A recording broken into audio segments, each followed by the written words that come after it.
అమరవీరుల దినోత్సవం సందర్భంగా వికారాబాద్ జిల్లా పరిగిలో రక్తదాన శిబిరాన్ని ఏర్పాటు చేశారు పరిగి డీఎస్పీ శ్రీనివాస్.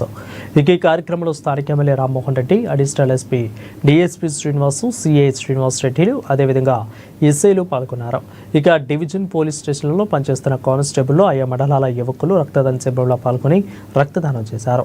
రక్తదానం చేసిన యువకులకు, కానిస్టేబుల్కు స్థానిక ఎమ్మెల్యే రామ్మోహన్ రెడ్డితో పాటు జిల్లా ఎస్పీ జ్ఞాపికలను అందజేశారు. వీరమరణం పొందిన అమరవీర కానిస్టేబుల్ కోసం వారి జ్ఞాపకార్థం కోసం ఈ కార్యక్రమం నిర్వహిస్తున్నట్లు జిల్లా ఎస్పీ తెలిపారు. తెలంగాణ రావాలంటే ఫస్ట్ ఇవన్నీ చూసిన తర్వాత మనకు లా అండ్ ఆర్డర్ బాగుందా లేదా, లా అండ్ ఆర్డర్ బాగలేకపోతే అక్కడ పరిశ్రమ పెట్టుకోలేదు.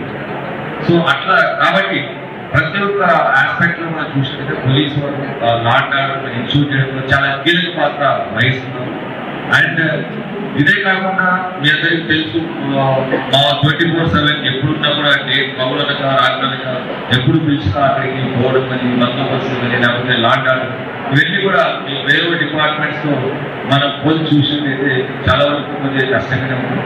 దగ్గర దగ్గర మనం 18,000 మంది వివిధ విభాగాలు, అది కానిస్టేబుల్ నుంచి ఎస్ఐ కావచ్చు, డిఎస్పీ కావచ్చు, వివిధ రకాలైనటువంటి రిక్రూట్మెంట్స్ మనం పెద్ద ఎత్తున 18,000 మందిని రిక్రూట్మెంట్ చేసి మన స్టేట్ లోపల ఒక మంచి అడ్మినిస్ట్రేషన్ ఉండాలంటే పోలీస్ డిపార్ట్మెంట్ అనేది చాలా ఇంపార్టెంట్.